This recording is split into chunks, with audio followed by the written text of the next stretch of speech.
Reinhard Koselleck, Futuro Passado, Contribuição à Semântica dos Tempos Históricos. Parte 1. Sobre a relação entre passado e futuro na história moderna. Capítulo 1. O futuro passado dos tempos modernos. No ano de 1528, o Duque Guilherme IV da Baviera encomendou uma série de quadros com temas históricos para sua residência de verão em Marstalhof. Os temas escolhidos, de cunho cristão-humanista, compreendiam uma série de assuntos bíblicos, assim como da Antiguidade Clássica. A obra mais famosa dessa coleção, justificadamente, é A Batalha de Alexandre, de Albrecht Altdorfer. Em uma superfície de 1,5 metro quadrado, Altdorfer descortina para o espectador o panorama cósmico de uma batalha decisiva para a história universal, a Batalha de Issus, a qual, no ano de 333 a.C., inaugurou a época helenística. Com uma mestria até então desconhecida, Altdorfer logrou representar milhares de soldados como indivíduos integrantes de hordas compactas. Ele nos mostra o choque entre os cavaleiros armados e a infantaria pesada, armada de lanças, o ataque vitorioso dos macedônios, com Alexandre destacando-se bem à frente, a confusão e a dispersão que se apoderavam dos persas, a expectativa atenta das tropas de reserva gregas que deveriam em seguida completar a vitória. Uma contemplação precisa do quadro permite-nos reconstruir o transcorrer da batalha em seu conjunto. Altdorfer fixou a história, Geschichte, em uma imagem, fazendo uso das suas possibilidades de significação que o termo podia ter àquela época. História, historie, podia significar tanto uma imagem como uma narrativa, Geschichte. Para obter a maior exatidão possível, o pintor e o historiógrafo da corte que o assistiu recorreram a Curtius Rufus, do qual foram extraídos os números supostamente precisos de participantes da batalha, bem como o número daqueles que sucumbiram e dos que foram feitos prisioneiros. Os números encontram-se inscritos nas faixas das tropas, nas quais se alude ao número de mortos que, no quadro, encontram-se ainda entre os vivos, e que talvez até mesmo segurem a faixa sob a qual perecerão. Trata-se de um sabido anacronismo do qual Altdorfer lançou mão no intuito de tornar a representação da batalha manifestamente fiel. Quando contemplamos o quadro na Pinacoteca de Munique, somos confrontados com mais um anacronismo notável. Acreditamos ver à nossa frente Maximiliano, o último cavaleiro, e as hordas de lansquenetes da Batalha de Pavia. A maioria dos persas assemelha-se dos pés ao turbante aos turcos, que no mesmo ano de composição do quadro, 1529, sitiaram Viena, sem resultado. Em outras palavras, Altdorfer captou um acontecimento histórico que era, ao mesmo tempo, contemporâneo para ele. Alexandre e Maximiliano. Altdorfer pintou o quadro para este último.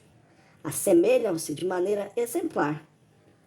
O espaço da experiência nutria-se, portanto, da perspectiva de uma única geração histórica.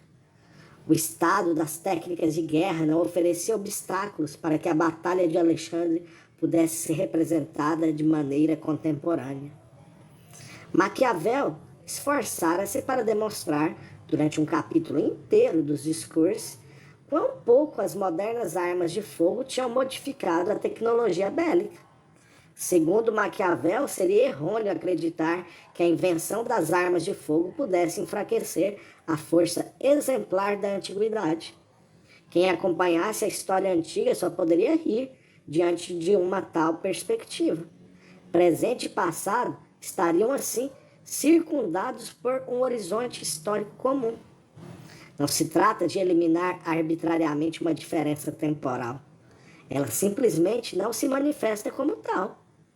A prova disso pode ser reconhecida no próprio quadro de Alexandre. Altdorfer, que quis dar consistência estatística à história, historie, apresentando o número de participantes da batalha em 10 colunas de algarismos, renunciou ao número determinado, a indicação do ano. Sua batalha não é apenas contemporânea, parece também atemporal. Quando Friedrich Schlegel, quase 300 anos depois, viu o quadro pela primeira vez, foi tomado, segundo suas palavras, por uma, abre aspas, perplexidade, fecha aspas, sem limites durante, abre aspas, a contemplação dessa obra prodigiosa, fecha aspas. Em uma longa sequência de pensamentos em cascata, Schlegel elogia a pintura, na qual ele reconhece, abre aspas, a mais sublime aventura da antiga cavalaria, fecha aspas. Com isso, Schlegel conferiu distância histórica e crítica à obra-prima de Altdorfer. Schlegel é capaz de distinguir o quadro tanto de seu próprio tempo quanto da época antiga que o quadro pretende apresentar. Para ele, a história tem uma dimensão especificamente temporal, a qual reconhecidamente faltara a Altdorfer.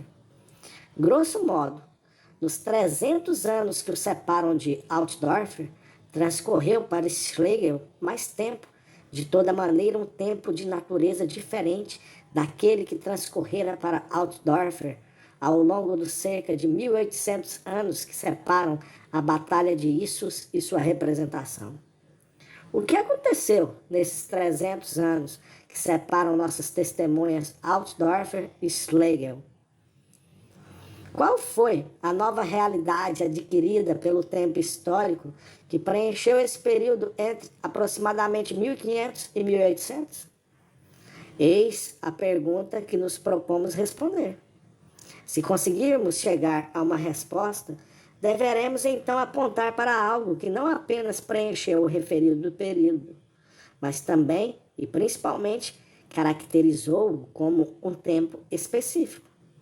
Formulando mais precisamente a minha tese, observa-se, nesses séculos, uma temporalização da história, em cujo fim se encontra uma forma peculiar de aceleração que caracteriza a nossa modernidade.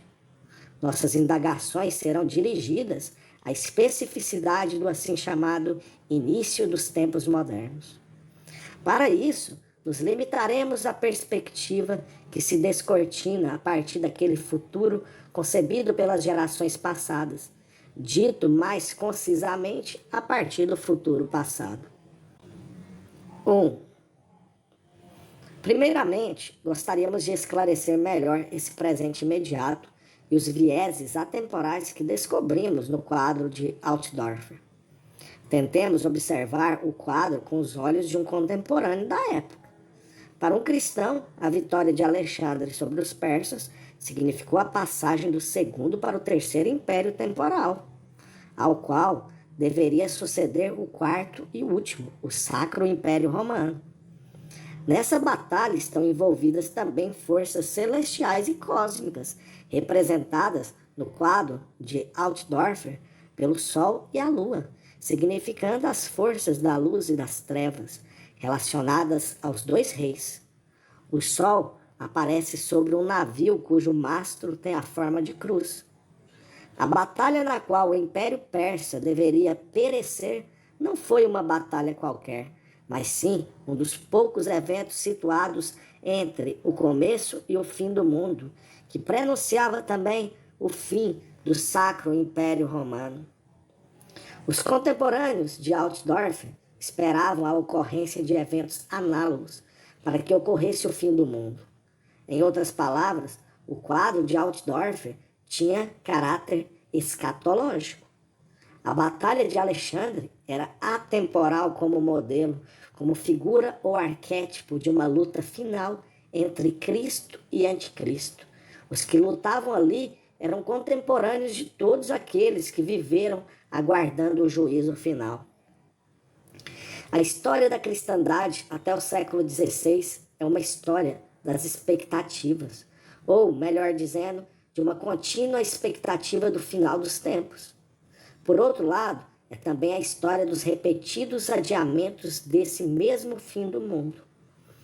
O grau de imediatismo dessas expectativas podia variar de uma situação para outra, mas as figuras essenciais do fim do mundo já estavam definidas. As transfigurações míticas do Apocalipse de João puderam ser adaptadas às circunstâncias de então. Também as profecias não canônicas variavam pouco em seu pequeno repertório de figuras que deveriam aparecer no fim do mundo, tais como os papas angélicos, o imperador da paz ou precursores do anticristo, como Gog e Magog, os quais, segundo uma tradição oriental corrente também no Ocidente, foram encerrados por Alexandre no Cáucaso e lá permaneceriam até a hora de sua vinda. Embora variassem as imagens do fim do mundo, o papel do Sacro Império Romano permanecia fixo nesse quadro. Enquanto ele existisse, a derrota final seria protelada. O imperador era o catecon do anticristo. Todas essas figuras parecem ter entrado para a realidade histórica na época da Reforma. Lutero viu o anticristo centrado em um trono sagrado. Para ele, Roma era a Babilônia prostituída, ao passo que os católicos viram em Lutero o anticristo. A Guerra dos Camponeses, assim como os diferentes partidos militantes de uma igreja decadente, pareciam preparar a última guerra civil que deveria preceder o fim do mundo. Os turcos, por sua vez, que no ano em que Altdorfer terminou o quadro da Batalha de Alexandre, tomaram Viena de assalto, pareciam ser o próprio povo de Gog. Altdorfer, que participara da expulsão dos judeus de Regensburg e se relacionava com o astrólogo Grumpeck, certamente conhecia os sinais. Como construtor civil que era na época em que pintou o quadro, preocupava-se com o fortalecimento das defesas da cidade contra os turcos. Abre aspas, se abatermos os turcos, dissera Lutero, a profecia de Daniel estará superada, pois o dia do juízo final estará, com toda certeza, à nossa porta. Fecha aspas. A reforma, como movimento de renovação religiosa, trouxe consigo todos os sinais do fim do mundo. Lutero dizia frequentemente que o fim deveria ser esperado para o próximo ano, ou mesmo para o ano em curso. Entretanto, acrescentou ele em uma das conversas à mesa, Deus, por amor aos escolhidos, abreviaria os últimos dias, abre aspas, pois o mundo se apressava nessa direção, quia per hac decennium feri novum seculari fui, porque ao longo dessa década foi quase um novo século, fecha aspas. Lutero acreditava que os acontecimentos do novo século haviam sido comprimidos em uma única década, que se iniciara com a dieta de Worms e terminara, como sabemos, no ano em que seguira o quadro da Batalha de Alexandre. Essa abreviação temporal indicava que o fim do mundo se aproximava com grande velocidade, ainda que a data permanecesse oculta. Façamos uma pausa e contemplemos, 300 anos à frente, a transformação da estrutura temporal. Nesse período, é o nosso tema aqui. Em 10 de maio de 1793, em seu famoso discurso sobre a Constituição Revolucionária, Robespierre declara, abre aspas, é chegada a hora de conclamar cada um para seu verdadeiro destino. O progresso da razão humana preparou esta grande revolução, e vós sois aqueles sobre os quais recai o especial dever de acelerá-la. Fecha aspas. A providencial fraseologia de Robespierre não é capaz de dissimular que o horizonte de expectativa alterou-se em relação à situação inicial. Para Lutero, a abreviação do tempo é um sinal visível da vontade divina de permitir que que sobrevenha o juízo final, o fim do mundo. Para Robespierre, a aceleração do tempo é uma tarefa do homem, que deverá introduzir os tempos da liberdade e da felicidade, o futuro dourado. Ambas as posições, assim como o fato de que a Revolução derivou da Reforma, marcam o início e o fim do período de tempo aqui considerado. Tentemos articulá-lo ao fio condutor da visão do futuro. A Igreja Romana tinha por princípio dominante manter sob seu controle todos os visionários. Segundo a decisão do Concílio Lateranense de 1512 a 1517, era preciso uma autorização da Igreja para o anúncio de visões do futuro. A proibição da doutrina joaquimita do Terceiro Reino, o destino de Joana d'Arc, a qual, pela firme convicção de suas visões não autorizadas, teve que subir à fogueira, ou a morte por fogo de Savonarola, podem servir de exemplos de como as profecias pós-bíblicas foram dizimadas. A existência da Igreja não podia ser ameaçada, sua unidade, assim como a existência do Império era a garantia de ordem até que sobreviesse o fim do mundo. Em consequência disso, o futuro do mundo, assim como seu fim, foram incorporados à própria história da Igreja, o que fez com que novas e flamejantes profecias fossem necessariamente consideradas heresias. A expectativa do fim do mundo tornou-se parte integrante da própria Igreja como instituição, de tal modo que esta pôde se estabilizar tanto sob a ameaça de um fim do mundo que poderia acontecer a qualquer momento, como na esperança da parúzia.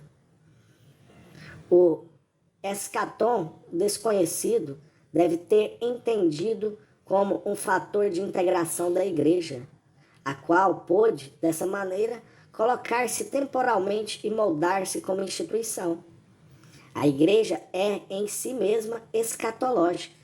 Entretanto, no momento em que as figuras do Apocalipse de João são aplicadas sobre os acontecimentos ou instâncias concretas, a escatologia tem um efeito desintegrador.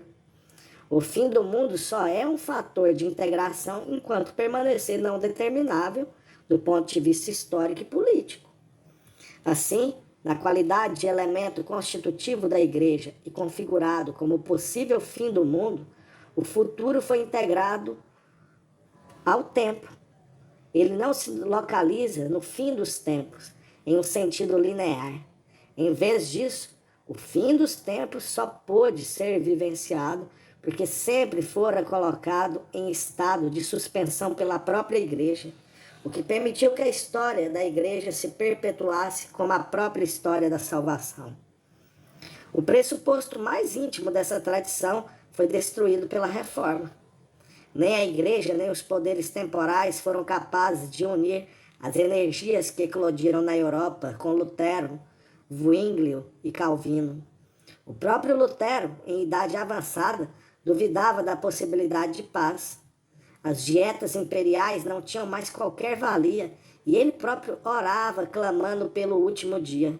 Abre aspas, eu peço apenas que elas não agravem ainda mais a situação, de forma que nos seja concedido ainda um pouco mais de tempo. Fecha aspas.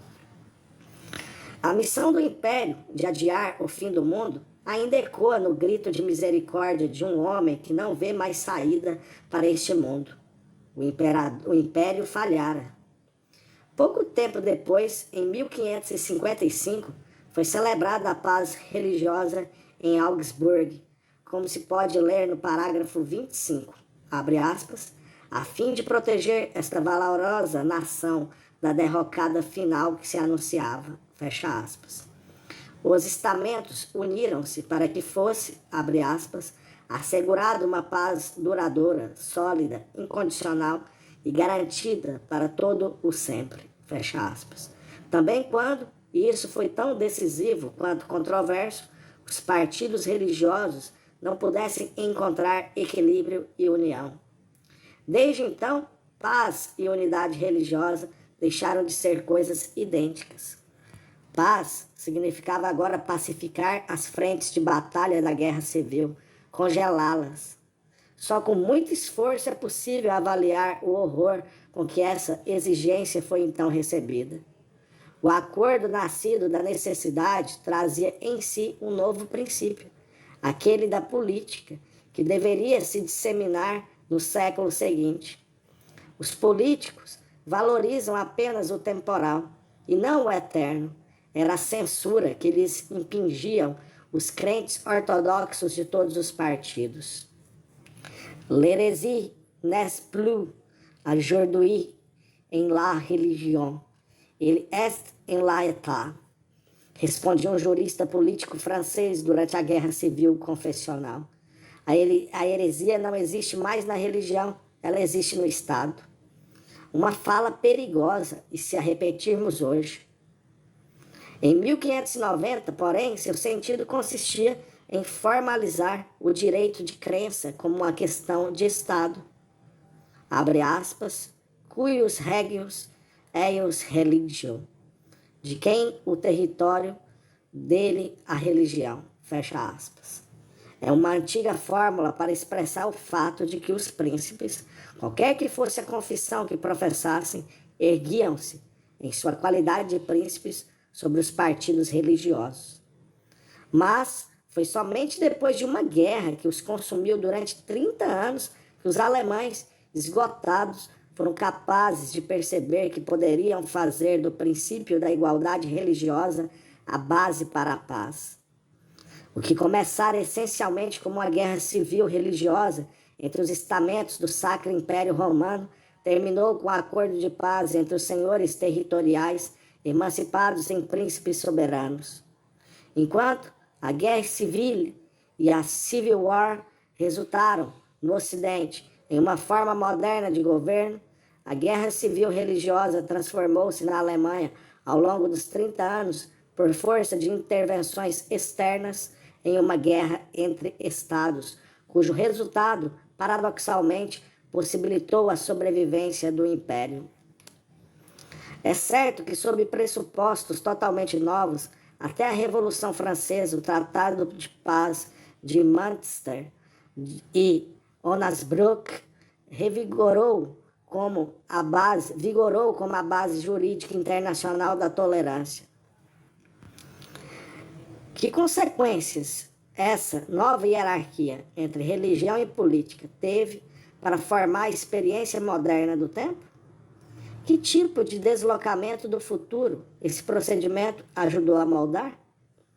A experiência adquirida em um século de lutas sangrentas foi, em primeiro lugar, a do reconhecimento de que as guerras civis religiosas não prenunciavam o juízo final, ao menos não naquele sentido concreto como antigamente se acreditava.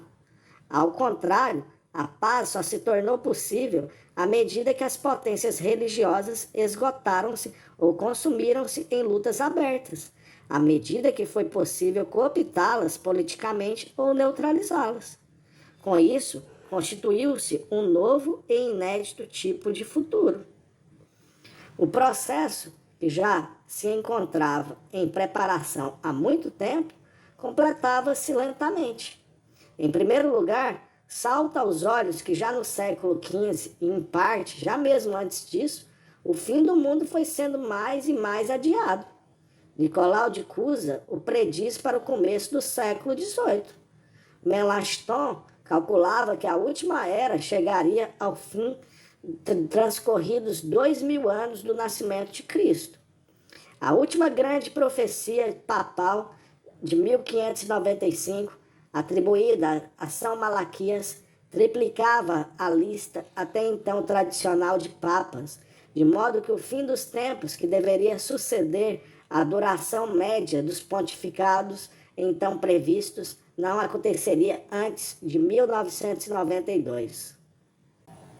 Em segundo lugar, a astrologia, que atingiu o ápice na Renascença, teve um papel nada desprezível. Sua influência permaneceu praticamente inalterada, até que as ciências naturais acabaram por levá-la ao descrédito, embora tenham sido até então carregadas por ela nas costas. Mesmo Newton profetizou, em 1700, o fim do papado para o ano 2000. Os cálculos astrológicos deslocavam as expectativas escatológicas para um futuro cada vez mais distante, embora continuassem a considerá-las em suas operações. Por fim, previsões escatológicas foram dominadas por determinantes aparentemente naturais. É simbólica a coincidência de que Nostradamus tenha publicado suas Centúrias no ano da paz religiosa de Augsburg, em 1555. As visões de Nostradamus terminam, de acordo com uma perspectiva tradicional, com uma profecia de fim do mundo. Mas, para os tempos intermediários, Nostradamus formulou uma série infindável de oráculos diferentes e sem data, de modo que, ao leitor curioso, abre-se a perspectiva de um futuro incrivelmente fascinante. Em terceiro lugar, com o empalidecer das previsões do fim dos tempos, o Sacro Império Romano Germânico perdeu sua função escatológica. Ao menos, já desde a paz de Westfália, era evidente que a manutenção da paz, se é que se podia considerá-la possível, tinha se tornado uma tarefa do sistema europeu de estados. Nesse ponto, Baudin teve uma atuação pioneira, tanto como historiador, quanto no que se refere a ter estabelecido o conceito de soberania. Ao separar a história sacra, a história humana e a história natural, ele transformou a questão do fim dos tempos em um problema de cálculo astronômico e matemático. O fim do mundo tornou-se uma data do cosmos. A escatologia, por sua vez, foi posta de lado pela sua transformação em uma história natural expressamente preparada para esse fim. Baudin considerava totalmente possível que este mundo, de acordo com a tradição cabalística, terminasse apenas depois de um ciclo de 50.000 anos. Com isso, também o Império Romano Germânico ficava despojado de sua tarefa sagrada e histórica. A história humana não tem qualquer meta a atingir. Ela é o campo da probabilidade da inteligência humana. Assegurar a paz é uma tarefa do Estado e não a missão de um império. Se, apesar de tudo, continua Baudin, houvesse uma nação em posição de requerer para si a condição de sucessor do império, então que fosse a nação turca, cujo domínio se estendia sobre 3 continentes. A emergência de uma história humana, independente da história sacra, e a legitimação do Estado moderno capaz de submeter os partidos religiosos cônscios de sua sacralidade, são para Baudin o mesmo e o único processo. E isso nos leva a um quarto ponto. A gênese do Estado absoluto autônomo foi acompanhada de uma luta incessante contra profecias políticas e religiosas de todo tipo. Ao reprimir as previsões apocalípticas e astrológicas, o Estado apropriou-se à força do monopólio da manipulação do futuro. Com isso, levado certamente por um objetivo anticlerical, tomou para si também uma tarefa que pertencera à velha igreja. Henrique VIII, Eduardo VI e Elizabeth da Inglaterra promulgaram sanções rigorosas contra qualquer tipo de predições. Aos profetas reincidentes era reservada a prisão perpétua. Henrique III da França e Richelieu adotaram o exemplo inglês para estancar de uma vez por todas a fonte inesgotável de previsões religiosas.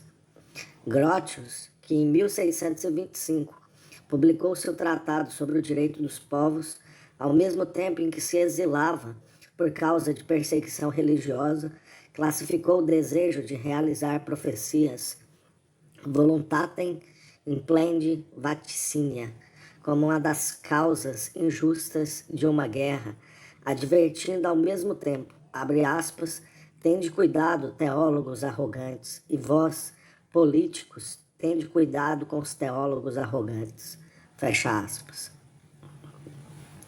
De maneira geral, pode-se dizer que uma política severa tinha sido capaz de eliminar lentamente do campo da formação e da decisão da vontade política as renitentes esperanças religiosas para o futuro.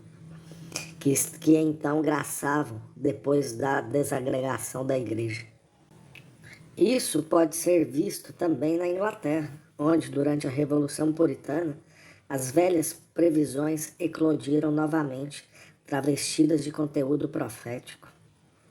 Mas a última grande luta de previsões no âmbito político, no ano de 1650, sobre a possibilidade de volta da monarquia, já foi tratada sob o crivo de crítica filológica. O astrólogo republicano Lilly provou ao cavaleiro inimigo que este tinha citado erroneamente suas fontes. E, se Cromwell popularizou seus projetos para o ano seguinte, na forma de um almanaque astrológico, isso pode ser creditado antes à conta de seu frio realismo do que a sua crença na revelação divina. Na Alemanha, a última profecia do fim dos tempos, de efeito eficaz e de grande circulação, data da Guerra dos 30 Anos. Trata-se do comentário do Apocalipse de Bartholomeus Hausner, que estabeleceu um prazo de poucas décadas para o evento final. O repertório de profecias sempre foi reduzido. No entanto, até o século XVII, foi coletado de maneira criativa. Desde então, acumulam-se meras reproduções, como, por exemplo, a coletânea Europäische Staatsweissager, Profetas de Estado Europeus, que queria aplicar os textos antigos aos eventos da Guerra da Silésia, procedimento ainda hoje conhecido. A última tentativa de salvar a doutrina das 4 monarquias foi impressa em 1728 como reprodução. Ao longo do século XVII, foi comum a destruição de predições por meio da perseguição do Estado, o qual, como no levante de Cevennes, tinha o poder de relegá-las ao âmbito do privado, do folclórico, do local ou do secreto. Paralelamente, desenvolveu-se o antagonismo literário entre os espíritos humanísticos e céticos contra os oráculos e outras superstições do mesmo tipo. Os primeiros nomes conhecidos são Montaigne e Bacon, que muito adiante de seus contemporâneos foram capazes de desmascarar profecias do ponto de vista psicológico em virulentos ensaios. Também na Alemanha se tem notícia, em 1632, de um questionamento por escrito de determinadas visões. Spinoza legou-nos a crítica mais consequente das profecias em 1670. Ele não apenas combateu as visões religiosas como subterfúgio ordinário de espíritos ambiciosos com o objetivo de prejudicar o Estado em sua época, mas deu um passo adiante e procurou desmascarar até mesmo os profetas canônicos como vítimas de uma imaginação primitiva. Com a Histoire de Oracle, de Fontenelle, de 1686, a querela literária alcançou o ponto máximo da elegância de estilo, com formulações autônomas, racionais e frias, frente às quais todo o sarcasmo que Voltaire derramava sobre os profetas não é mais do que o sarcasmo esperado de um vencedor. A naturalidade com que as previsões dos cristãos crentes ou as profecias de toda espécie transformaram-se em ação política já se notava desde 1650. O cálculo político e a contenção humanista delimitaram um novo horizonte para o futuro. Aparentemente, nem as predições de um grande e único fim do mundo, nem as que previam eventos múltiplos e de menor monta, foram capazes de prejudicar o curso das coisas humanas. Em vez do fim do mundo previsto, um tempo diferente e novo foi inaugurado. Com isso, chegamos ao 5º ponto. A partir de então, se tornara possível referir-se ao passado como a uma Idade Média. Os próprios conceitos, a tríade, Antiguidade, Idade Média e Idade Moderna, já se encontravam disponíveis desde o humanismo, mas foram gradativamente disseminados para a história, historier, apenas a partir da segunda metade do século XVII. Desde então, o homem passou a viver na modernidade, estando ao mesmo tempo consciente de estar vivendo nela. E claro que, conforme as nações e as classes, isso era apenas parcialmente válido, mas se tratava de uma constatação que, segundo Hazard, pode ser compreendida como a crise do espírito europeu. 2. Até agora, acompanhamos o represamento ou o solapamento, a erosão ou a canalização das previsões de fim do mundo. Emerge agora a questão oposta sobre os esboços do porvir, pois é deles que se trata, que se colocaram em lugar da ideia do futuro como fim. Podem-se distinguir dois tipos, que tanto se relacionam entre si como remetem ainda às profecias sagradas. De um lado, o prognóstico racional, do outro, a filosofia da história. Como conceitos antagônicos, às antigas profecias aparece a previsão racional, o prognóstico. A difícil arte do cálculo político adquiriu sua mais refinada maestria na Itália dos séculos XV e XVI. Em seguida, nos gabinetes das cortes europeias do século XVII e XVIII. Pode-se repetir, como moto dessa arte, uma citação clássica de Aristóteles, introduzida por Giancardini na literatura política. De futuris contingentibus non est determinata veritas. Permanece indeterminada a verdade sobre acontecimentos futuros. Há quem escreva ensaios sobre a trajetória do futuro, diz Giancardini. Tais tratados são uma boa leitura, mas, abre aspas, uma vez que, ao longo dessas considerações, cada conclusão é derivada de outra, o edifício inteiro pode ruir no caso de apenas uma delas estar errada. Fecha aspas.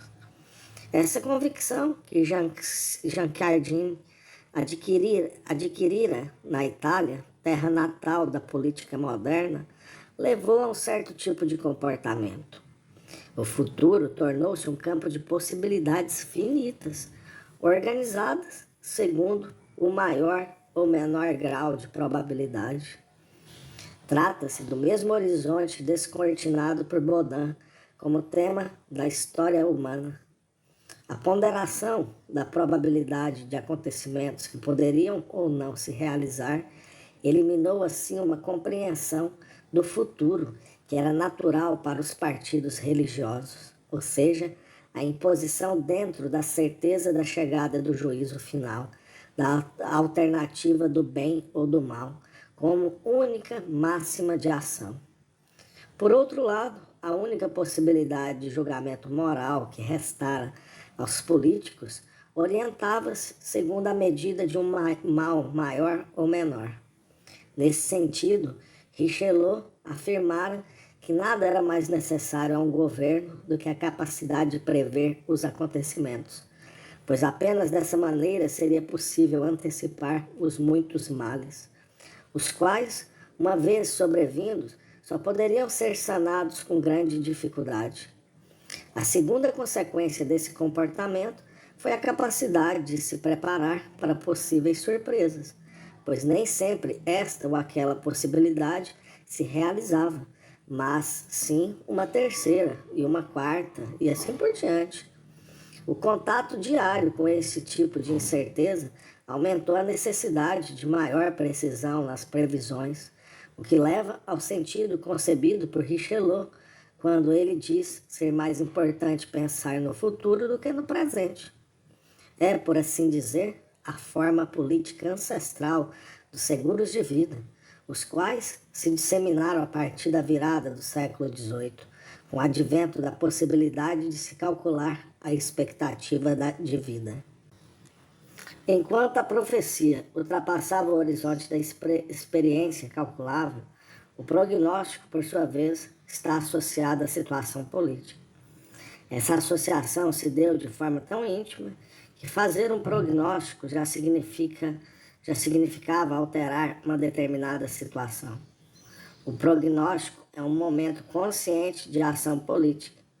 Ele está relacionado a eventos cujo ineditismo ele próprio libera.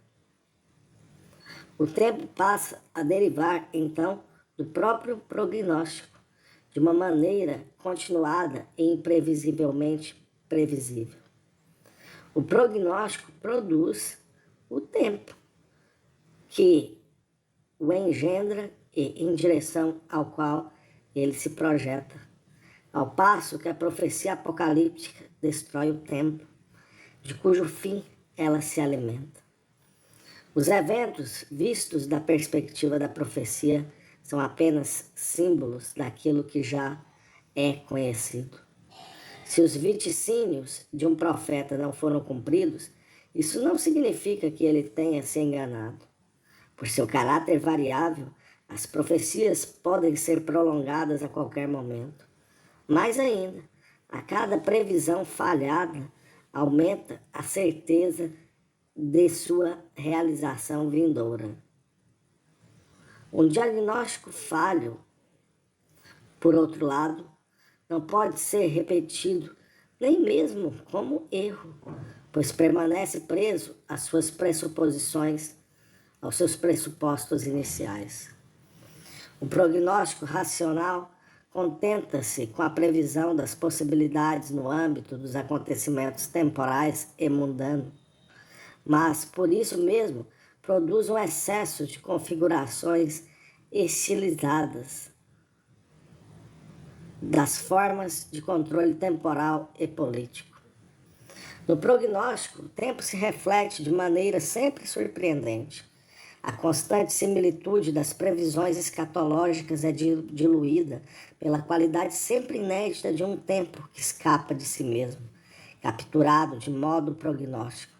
Dessa forma, do ponto de vista da estrutura temporal, o prognóstico pode ser entendido como um fator de integração do Estado, que ultrapassa, assim, o mundo que lhe foi legado com um futuro concebido de maneira limitada.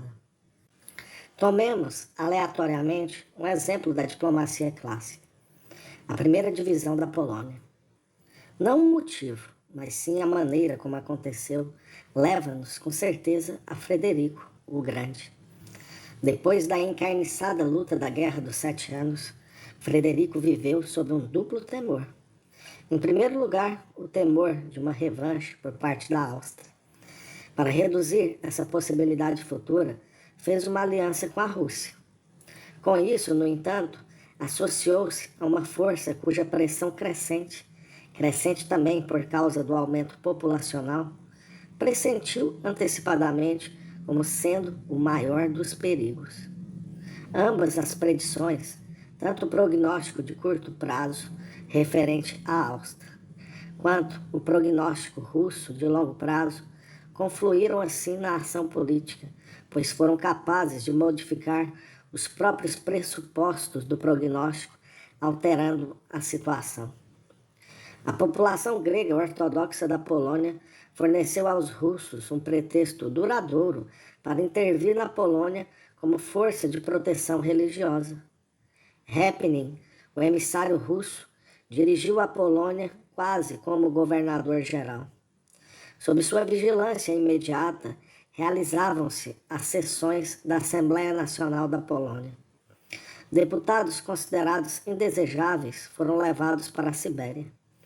A Polônia decaiu para o status de província russa.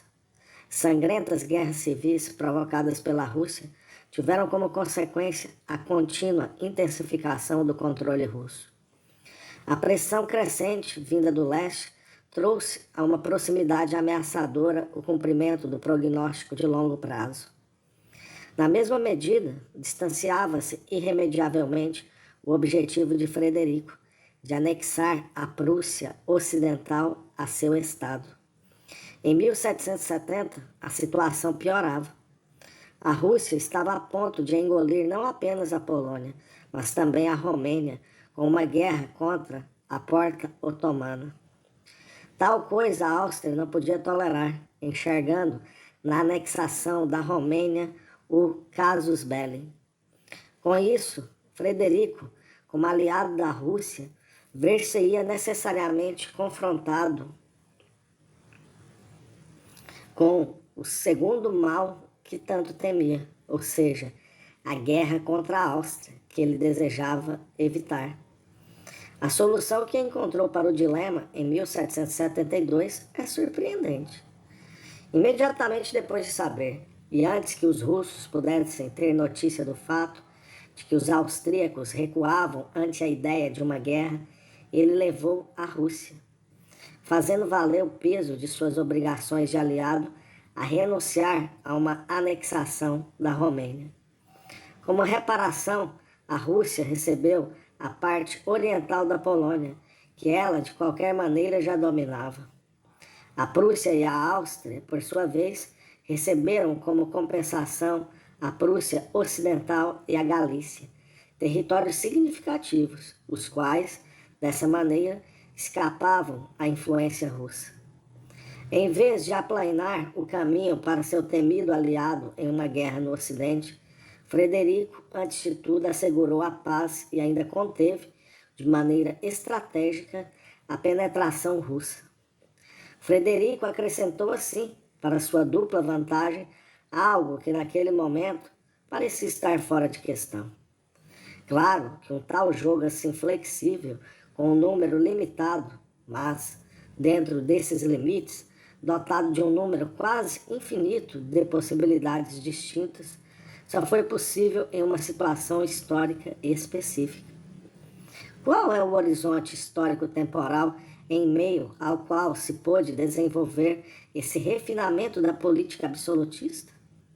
O futuro deixava-se contemplar desde que o número de forças políticas em ação permanecesse limitado ao número de príncipes. Por trás de cada soberano havia um número de tropas e de população, um potencial calculável de forças econômicas e de liquidez financeira. Em um tal horizonte, a história tinha ainda caráter comparativamente estatístico, e as palavras de Leibniz, abre aspas, o mundo que está por vir já se encontra embutido no presente, completamente modelado, fecha aspas, puderam ser aplicadas à política. No horizonte da política absolutista dos príncipes soberanos, e apenas nesse horizonte, nada de essencialmente novo poderia, em princípio, ocorrer. Um tal processo caracterizava-se pela existência de um limite extremo, dentro do qual eram lançadas as possibilidades do cálculo político. Hume, que elaborava ele próprio prognósticos a longo prazo, disse certa vez que um médico se aventura a fazer previsões para um período de, no máximo, 14 dias, ao passo que um político arvora-se em fazê-las para o limite máximo de alguns anos. Tal afirmação pode ser confirmada por um olhar lançado aos arquivos diplomáticos de então. É certo que havia constantes que, com alguma frequência, diluíam-se num futuro cada vez mais hipotético. Era possível contar, por exemplo, com algumas constantes do caráter, que podiam ser continuamente comprovadas na venalidade dos ministros. Acima de tudo, o cálculo político de probabilidades ocupava-se frequentemente com o tempo de vida dos governantes. O futuro mais distante, previsto em 1624 pelo embaixador veneziano em Paris para o próximo meio século, parecia-lhe ser o caso de uma guerra pela sucessão espanhola, o que ocorreu exatamente 50 anos depois. O fato de que a maior parte das guerras dos séculos XVII e XVIII, ocorridas no âmbito dos principados, tenham sido conduzidas como guerras de sucessão, mostra-nos, de maneira imediata, o quanto o horizonte do tempo histórico era ainda natural e humano. Mas também aqui, conforme relatava nosso embaixador veneziano, restava, abre aspas, espaço de manobra para o tempo e o futuro, pois nem tudo o que pode acontecer efetivamente acontece, fecha aspas. Lembremos-nos aqui do papel que coube a morte da czarina em 1762, capaz de mudar o curso da guerra. Sob a perspectiva da vida e do caráter dos personagens, a República Soberana Europeia foi capaz de entender sua própria história ainda como um desenvolvimento natural. Não é de admirar que o antigo modelo circular, posto em voga novamente por Maquiavel, tenha ganho notoriedade universal. A capacidade de repetição própria desse tipo de experiência histórica reuniu novamente ao passado o futuro prognosticável. Com isso, a distância entre a consciência histórica e a política moderna, de um lado, e a escatologia cristã, de outro, mostra-se menor do que em princípio se poderia supor. Subespécie a eternitas, nada de fundamentalmente novo pode acontecer, seja o futuro perscrutado com a reserva do crente ou com o prosaísmo do calculista. Um político poderia tornar-se mais inteligente ou mais esperto, refinar suas técnicas, tornar-se mais sábio ou mais cuidadoso. Entretanto, a história jamais o levaria a regiões novas e desconhecidas do futuro. A transmutação do futuro profetizado em futuro prognosticável não destruiu, em princípio, o horizonte das previsões cristãs. É isso que une a República Soberana à Idade Média, também ali onde a primeira não mais se considera cristã. Foi só com o advento da filosofia da história que uma incipiente modernidade desligou-se de seu próprio passado, inaugurando, por meio de um futuro inédito, também a nossa modernidade. A sombra da política absolutista constitui-se, em princípio, veladamente, depois abertamente, uma consciência de tempo e de futuro que se nutre de uma ousada combinação de política e profecia. Imiscuiu-se na filosofia do progresso uma mistura entre prognósticos racionais e previsões de caráter salvacionista próprias do século XVIII. O progresso se desenvolve na medida em que o Estado e seus prognósticos não eram capazes de satisfazer as exigências soteriológicas e sua motivação é forte o suficiente para chegar a um estado que, em sua existência, dependia da eliminação das profecias apocalípticas. Afinal, o que havia de novo nas previsões de futuro características da ideia de progresso? O não advento do fim do mundo tinha consolidado a Igreja, e com isso consolidara também um tempo estático, perceptível como tradição. Também o prognóstico político tinha uma estrutura temporal estática, enquanto operasse com grandezas naturais, cuja capacidade potencial de repetição constituía o caráter circular de sua história. O prognóstico implica um diagnóstico capaz de inscrever o passado no futuro. Por essa qualidade futura continuamente garantida ao passado, é possível tanto assegurar quanto limitar o espaço de manobra do Estado. À medida que o passado só pode ser experimentado porque ele mesmo contém um elemento de futuridade e vice-versa, a existência política do Estado é tributária de uma estrutura temporal que pode ser entendida como uma capacidade estática de movimentação.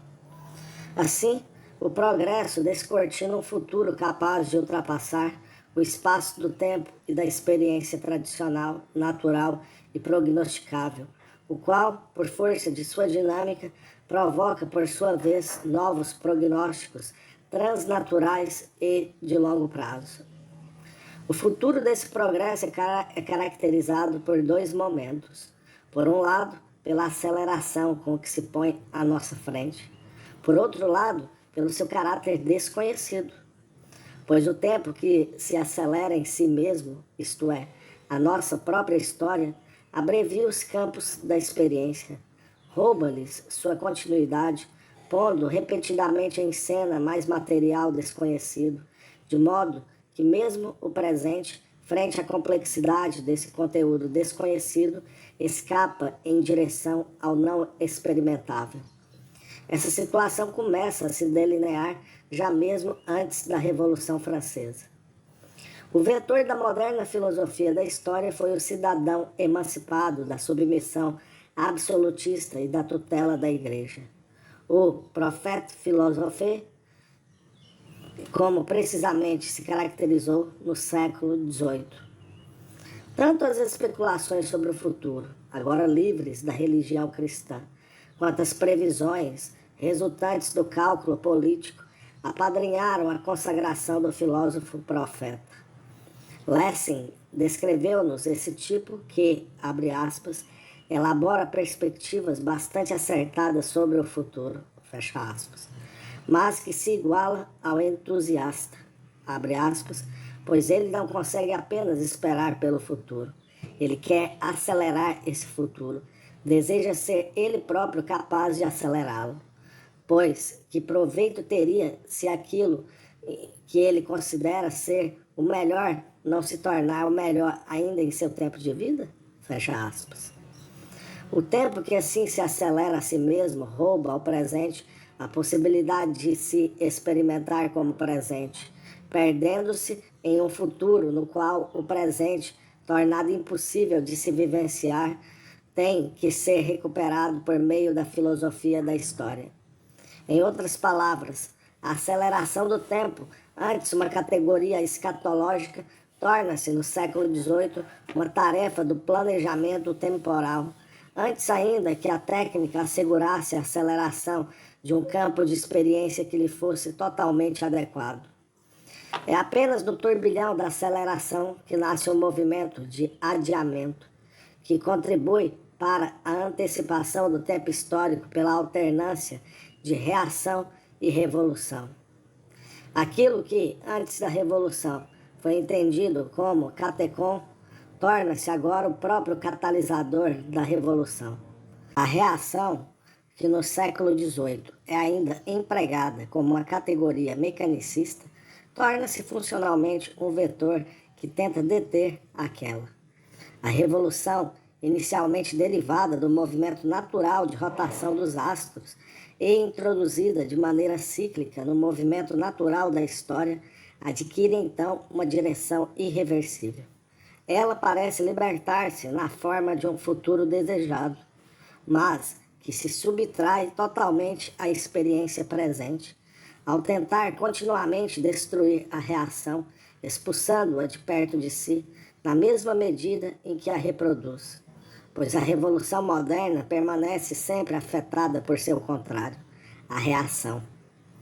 Essa alternância entre revolução e reação, que deveria conduzir a uma situação final paradisíaca, deve ser entendida como um futuro sem perspectiva, pois a reprodução e a permanentemente necessária superação dos contrários instaura uma má infinitude. Na busca dessa má infinitude, como denomina Hegel, a consciência dos agentes é atada a um ainda não finito, que possui a estrutura formal de um imperativo que se eterniza. Desde então, tornou-se possível transportar para a realidade histórica ficções como o Império, que deveria durar 1000 anos, ou a Sociedade sem classes. A fixação dos atores em uma situação final determinada mostra-se como pretexto para um processo histórico que se furta ao olhar dos participantes contemporâneos. Por isso, faz-se necessário um prognóstico histórico que ultrapasse os prognósticos racionais dos políticos e que, como um rebento legítimo da filosofia da história, relativize o projeto dessa mesma filosofia. Também, para isso, há testemunhos que datam de antes da Revolução Francesa. São inúmeras as predições para a Revolução de 1789. mas apenas poucas dentre elas são capazes de a ultrapassar. Rousseau foi um desses grandes emissores de prognósticos, seja porque foi capaz de prever a duração da crise, seja porque deu o alarme sobre a submissão da Europa pelos russos e dos russos pelos asiáticos. Voltaire, que não se cansava de julgar a Belle Révolution em cores mais pálidas e, portanto, mais favoráveis, denunciou, por esse motivo, seu rival como falso profeta, como um reincidente nas atitudes peculiares de um tempo já ultrapassado. Não trataremos aqui da análise dos diferentes prognósticos, impostos ou voluntários, com os quais o iluminismo tomou consciência de si próprio. Dentre eles, encontra-se, no entanto, uma das maiores predições que permaneceu até agora escondida pela obscuridade do anonimato e do disfarce geográfico. Trata-se de um prognóstico de 1774, que se refere aparentemente à Suécia, mas que, na verdade, tem por objeto a França. Ele se nutre da literatura clássica sobre as guerras civis, das doutrinas sobre o despotismo e das concepções circulares da antiguidade, assim como da crítica ao absolutismo esclarecido. Mas seu ponto de partida é moderno. Seu autor é Diderot. Ele escreveu, abre aspas, sob o regime despótico, o povo, indignado sob esse longo tempo de provações, não deixará escapar nenhuma oportunidade de restabelecer os seus direitos. Mas porque lhe falta tanto a meta quanto um plano, esse povo passará em um piscar de olhos da escravidão à anarquia. Em meio a essa confusão geral, ecoa um único grito: liberdade. Mas como apropriar-se desse precioso bem? Ninguém sabe. Eis a nação dividida em diferentes partidos, conspirando a favor de interesses contraditórios. Pouco tempo depois, passará a haver no Estado apenas dois partidos, distinguidos por dois nomes, os quais, quaisquer que sejam, querem dizer apenas royalistas e anti-royalistas. Esse é o momento das grandes comoções, o momento dos complôs e conspirações. O royalismo é uma hipocrisia, o anti-royalismo é outra. Ambos são disfarces para a avidez e a ganância. A nação não passa agora de uma massa de almas degradadas e venais. Nessa situação, a nação precisa de um homem que, no momento mais adequado, permita que algo totalmente inesperado aconteça. No momento certo, revela-se também esse grande homem.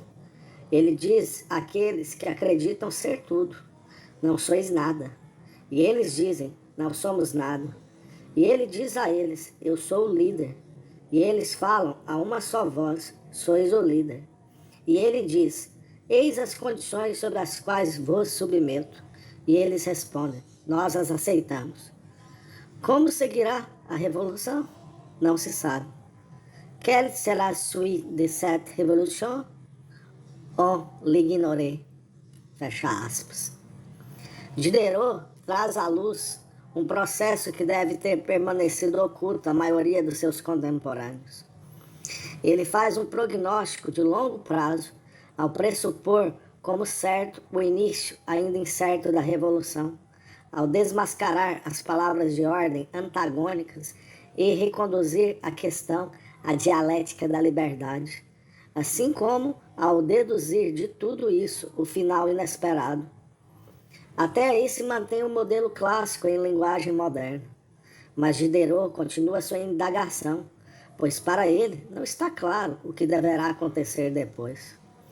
Por isso, ele formula a mesma questão que seria depois retomada por Tocqueville, a qual parece ser também nosso destino responder ainda hoje.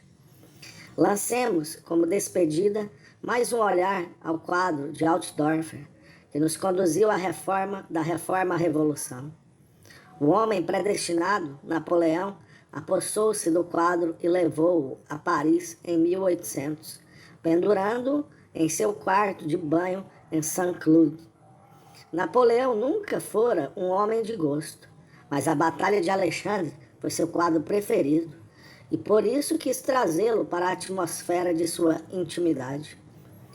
Teria ele pressentido o quanto a história do Ocidente se encontra contida nesse quadro? Poderíamos supor que sim. Napoleão considerava-se a si próprio como a grande figura paralela ao grande Alexandre.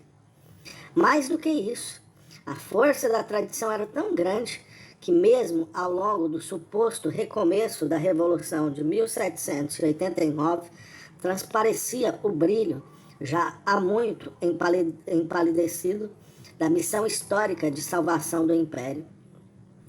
Napoleão, que destruíra definitivamente o Sacro Império Romano, casou-se em um calculado segundo matrimônio com a filha do último imperador, exatamente como há cerca de 2000 anos Alexandre desposara a filha de Dário. E Napoleão fez de seu filho o rei de Roma. Ao ser deposto, Napoleão disse ter sido esse casamento o único erro que cometera. Aceitar uma tradição que a Revolução e ele próprio pareciam ter destruído completamente. Teria sido mesmo um erro? Napoleão, ainda no auge do poder, viu de forma diferente, abre aspas. Mesmo meu filho terá frequentemente que recorrer ao fato de ser meu filho para que possa ser meu sucessor com tranquilidade. Fecha aspas.